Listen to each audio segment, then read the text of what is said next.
Hello and welcome to my demonstration of the economic concept of production possibility frontier, also called PPF.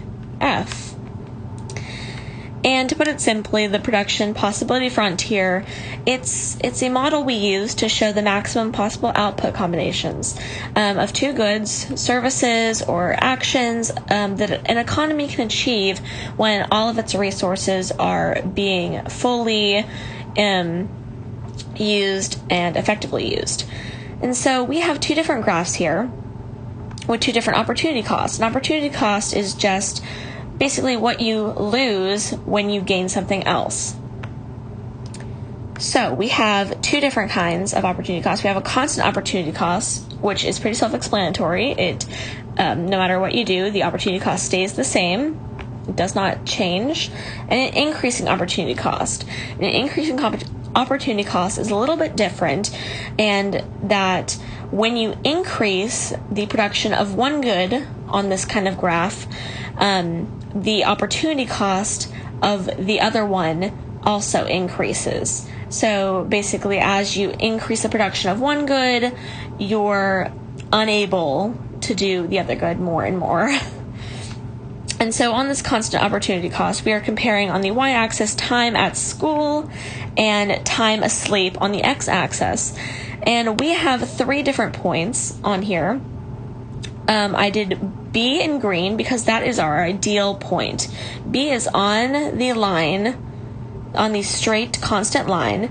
And this means that we are using, in this hypothetical situation, our time efficiently and fully. On this graph, if we line this up,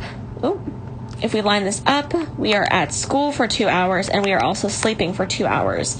And since in this graph, our maximum amount of time we can do something is 4 hours, we are effectively using it in this graph when we are doing each activity for 2 hours.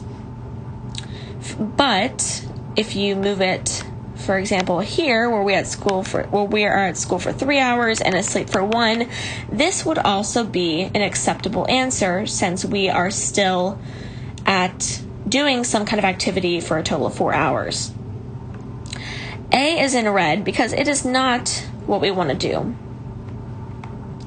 A is in red because it lines up with 1 hour at school and 1 hour asleep. But if you add 1 plus 1, that is 2, and we are not using our full potential of 4 hours when we could be.